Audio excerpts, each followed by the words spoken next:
नमस्ते। आज का विषय है अध्यात्म। आज रामनवमी, चैत महीने की रामनवमी इसलिए खास है कि भगवान राम का जन्म चैत मास के रामनवमी को 12 बजे दिन में हुआ था। तो इस प्रकार से रामनवमी के दिन भगवान राम का जन्मदिन भी है। तो आज अध्यात्म पर बातें करते हैं, अर्थात स्पिरिचुअलिटी। अध्यात्म का अर्थ क्या होता है? अध्यात्म का अर्थ होता है आत्मा के अंदर विश्वास करना। आत्मा क्या है? आत्मा के स्वरूप कौन कौन से हैं? वो हमारे जीवन का आधार है, हमारे जीवन को चलाने वाली शक्ति है आत्मा।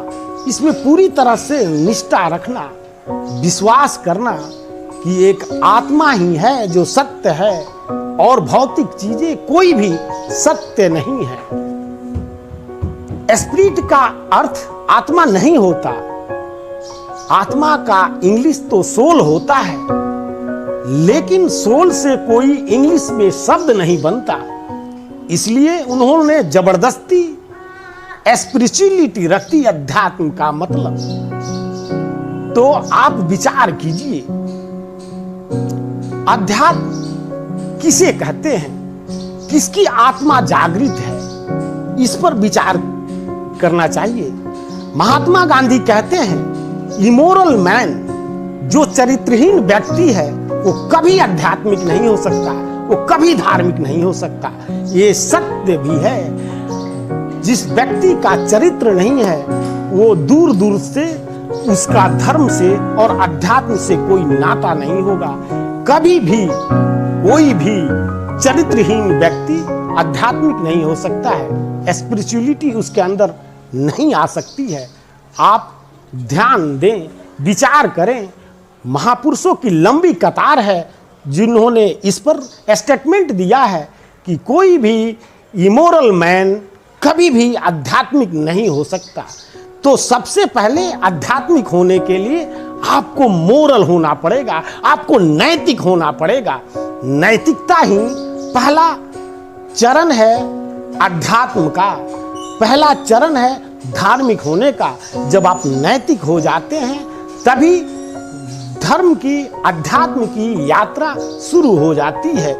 यम और नियम, इसके बाद ही हम अध्यात्म की तरफ अग्रसर हो जाते हैं और अपने मन की वृत्तियों से छुटकारा पाते हैं। तो महात्मा गांधी का मैं एक उदाहरण आपके समक्ष प्रस्तुत करता हूं। महात्मा गांधी कहते हैं कि ये बड़े बड़े महात्मा जिन्होंने माथे पर चंदन का टिक्का कर रखा है और माला पहन रखा है और चोला पहन रखा है, बड़े बड़े आश्रम उन लोगों ने बना रखा है और वो अपने आप को आध्यात्मिक कहते हैं। वो कहते हैं कि उनकी आत्मा जागृत है। आप महात्मा गांधी के कथनों से सुनिए कि उनकी आत्मा कैसी जागृत है। एक बार की बात है, माता सीता का हरण रावण करके जा रहा था। रावण माता सीता मैया को हर के जा रहा था। तो जंगलों में काम करने वाले कोल भी किरात लोग दौड़ते हुए देखे रावण को कि रावण रथ में मैया सीता को हर के ले जा रहा है। तो दौड़ते हुए एक महात्मा के आश्रम में पहुंचे और उस महात्मा से निवेदन किया उन कोल भी किरात लोगों ने कि हे महात्मन, आप रावण के रथ को रोक दीजिए। आप तो इतने ज्ञानी हैं, आप कुछ कीजिए जिससे रावण सीता मैया को छोड़ दे। अब देखिए, महात्मा जी कहते हैं मैं तो अभेद हूं, मैं इसमें कोई भेद ही नहीं समझता। कौन रावण कौन राम, कुछ नहीं है, जाओ यहां से। फिर लोगों को लगा कि यहां बात नहीं बनी, ये माता सीता को नहीं छुड़ा सकता। फिर दूसरे महात्मा के आश्रम में गए। दूसरे महात्मा के आश्रम में गए, फिर वही गुहार उन कोल भी किरात लोगों ने लगाई कि महात्मन, रावण सीता मैया को हर के ले जा रहा है, कृपया उसे रोकिए।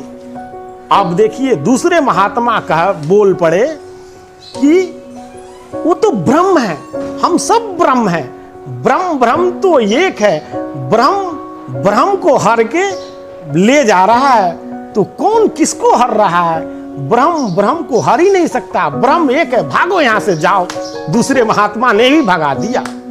फिर लोगों ने सोचा यहां बात नहीं मिली, फिर तीसरे महात्मा के आश्रम में गए कि महात्मन कृपया देखिए, रावण को जैसे भी रोकिए, माता सीता को लेकर जा रहा है, हरण करके जा रहा है, कृपया माता सीता को रावण के चुंगल से बचाइए।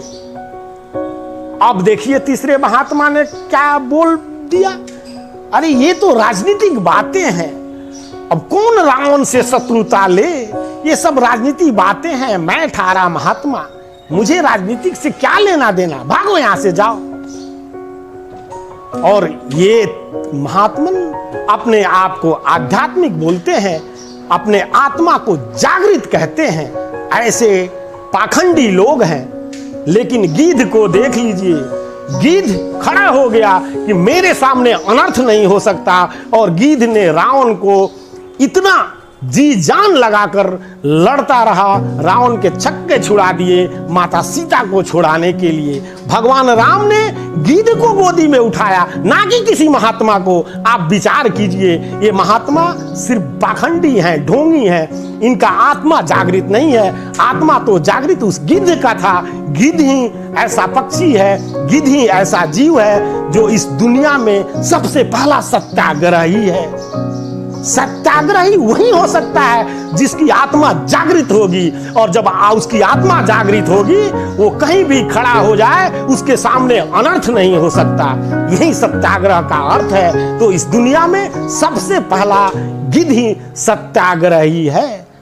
तो विचार कीजिए, भगवान राम का आज जन्मदिन है। चैत माह में रामनवमी के 12 बजे दिन को भगवान राम का जन्म हुआ। इस संदर्भ में मैंने रामायण की महात्मा गांधी के जो दर्शन हैं सत्याग्रह के संबंध में, आत्मा के संबंध में आपके समक्ष रखा। मनोज उपाध्याय को सब्सक्राइब अवश्य करें। आप खुश रहें, मस्त रहें, स्वस्थ रहें, यही मेरी प्रभु राम से प्रार्थना है।